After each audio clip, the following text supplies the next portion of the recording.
بسم اللہ الرحمن الرحیم۔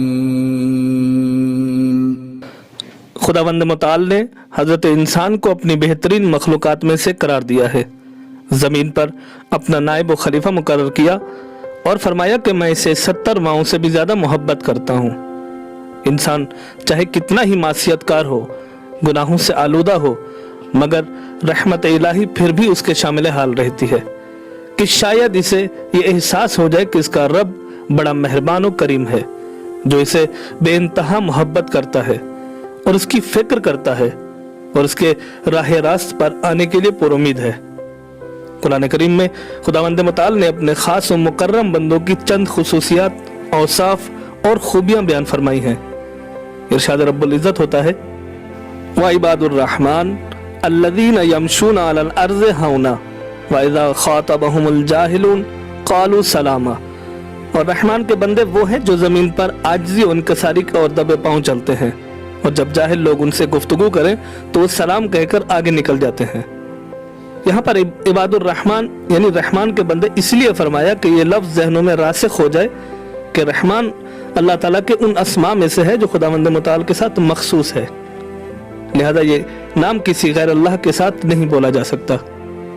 الذین یمشون علی الارض ہونا، رحمان کے بندے زمین پر عاجزی کے ساتھ چلتے ہیں، کیونکہ انسان کی چال اس کی شخصیت کی ترجمانی کرتی ہے۔ مطمئن ضمیر اور فکری اعتدال رکھنے والے کی چال اور شخصیت میں خلا رکھنے والے کی چال میں فرق ہوتا ہے، کیونکہ اللہ کی بندگی کرنے والوں کی شخصیت میں خلا نہیں ہوتا، اسی لیے وہ غرور و تکبر نہیں بلکہ تواضع کرتے ہیں، وہ جاہلوں کے ساتھ الجھتے نہیں ہیں۔ ایک حدیث میں آتا ہے کہ سرعت المشی یذہب ببہاء المؤمن، تیز قدم چلنے سے مومن کا وقار ختم ہو جاتا ہے۔ مومن کے اوصاف میں سے ایک وصف یہ ہے، ایک خصوصیت یہ ہے کہ مشیہم علی الارض ہون، زمین پر ان کی چال باوقار ہوتی ہے۔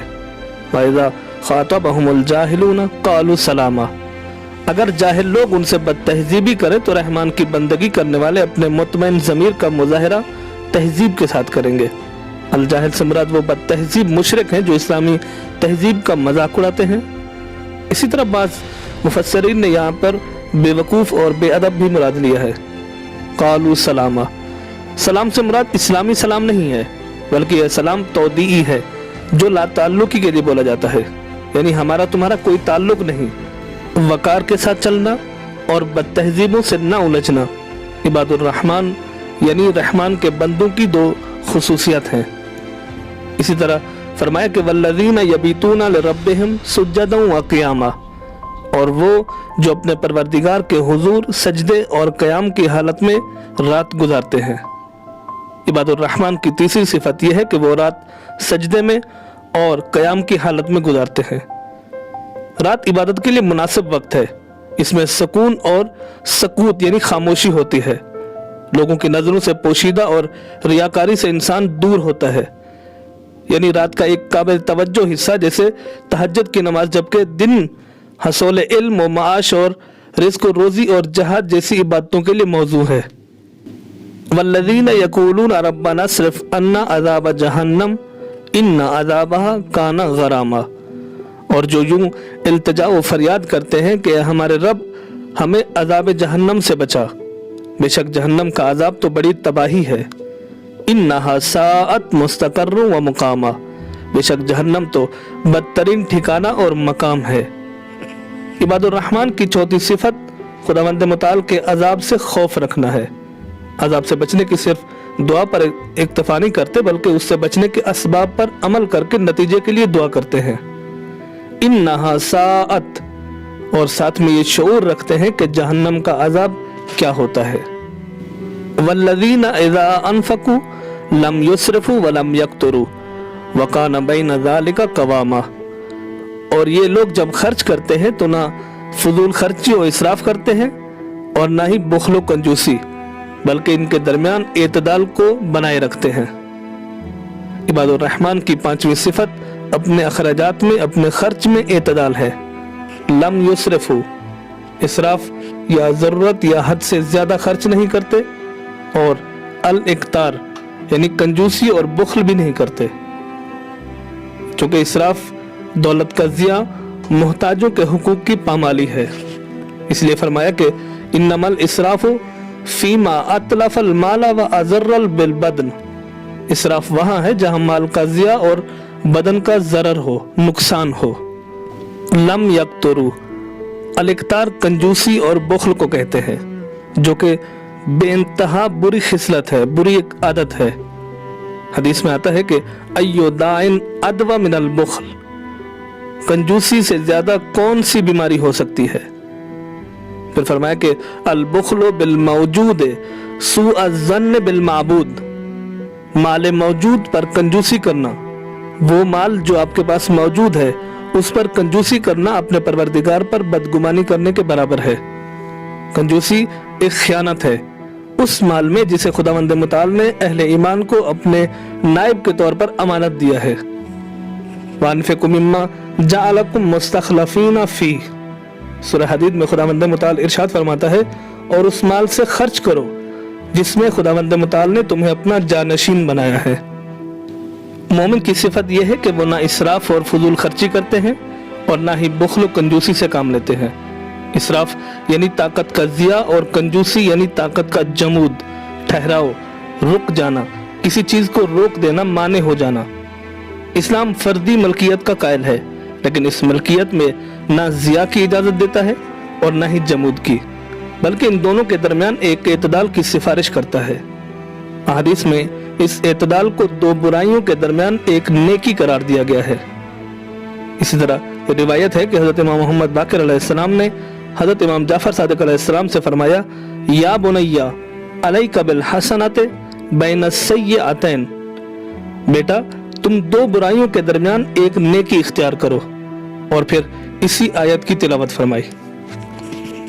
اسراف کی دو صورتیں ہیں، پہلی یہ کہ ناجائز کام پر پیسہ خرچ کرنا چاہے وہ 1 روپیہ ہی کیوں نہ ہو، اور دوسری صورت میں جائز کاموں میں ضرورت سے زیادہ خرچ کرنا۔ اسی طرح کنجوسی کی بھی دو صورتیں ہیں، ایک یہ کہ اپنے اور اپنے بچوں پر اپنی استطاعت، اپنی حیثیت، اپنی اوقات کے مطابق خرچ نہ کرنا اور ان کو تنگی میں رکھنا، دوسری صورت یہ کہ کسی نیکی کے کام میں کوئی پیسہ خرچ نہ کرنا۔ اسراف اور بخل کے درمیان اعتدال مومن کی علامت ہے۔ والذین لا يدعون مع اللہ الہا آخر، اور یہ لوگ اللہ کے ساتھ کسی اور کو معبود نہیں بناتے۔ ولا یقتلون النفس التي حرم اللہ الا بالحق، اور جس جان کو اللہ نے حرام قرار دیا ہے اسے قتل نہیں کرتے مگر جائز طریقے سے۔ ولا یزنون، اور زنا نہیں کرتے۔ ومن یفعل، اور جو ایسا کام کرے گا، ذالک یلقی اثاما، وہ اپنے گناہ میں خود مبتلا ہوگا۔ عباد الرحمن کی چھٹی صفت اخلاص در توحید، یعنی وہ خدا کے ساتھ کسی کو شریک نہیں ٹھہراتے۔ لا یدعون مع اللہ الہا آخر، وہ اللہ کے ساتھ کسی اور کو معبود نہیں پکارتے اور صرف خداوند متعال کو اپنا معبود پکارتے ہیں۔ یہ اشارہ ہے ان لوگوں کی طرف جو ایک معبود کے ماننے کے باوجود غیر اللہ سے لو لگاتے ہیں، یا مع اللہ کا مطلب یہ ہو سکتا ہے کہ انسان بظاہر مشرک ہوتا ہے لیکن اس کا باطن، اس کی فطرت اور جبلت توحید سے سرشار ہوتی ہے۔ کسی جان کو ناحق ہلاک نہیں کرتے، قتل نہیں کرتے، یہ مومن کی 7ویں صفت ہے، جو کہ قتل نفس ان بڑے گناہوں میں شمار ہوتا ہے جس پر جہنم کی سزا مقرر ہے، الا بالحق، البتہ یہ قتل ناحق نہ ہو تو گناہ نہیں ہے، مثلا قصاص میں قتل کرنا گناہ نہیں ہے۔ ولا یزنون، وہ زنا نہیں کرتے، یہ مومن کی 8ویں صفت ہے، جیسا کہ حدیث میں آتا ہے کہ اذا فشى الزنا ظہرت الزلزلہ، جب زنا عام ہو جائے گا تو زلزلہ آیا کرے گا۔ ایسے گناہوں کے مرتکب لوگوں کو اس صورت میں جہنم میں ہمیشہ کے لیے عذاب ہوگا جو حالت کفر میں مر جائیں اور انہوں نے قتل اور زنا کا ارتکاب بھی کیا ہو، چونکہ صرف قتل اور زنا کے گناہ سے عذاب تو ہوگا مگر دائمی عذاب نہیں ہوگا۔ الا من تاب وآمن وعمل عملا صالحا، مگر جنہوں نے توبہ کی اور ایمان لائے اور نیک کام کیے، فاولئک یبدل اللہ سیئاتہم حسنات، تو خداوند متعال ان کی برائیوں کو نیکیوں میں بدل دیتا ہے۔ وَقَانَ اللَّهُ غَفُورًا رَحِيمًا، اور اللہ بڑا غفور اور رحیم ہے۔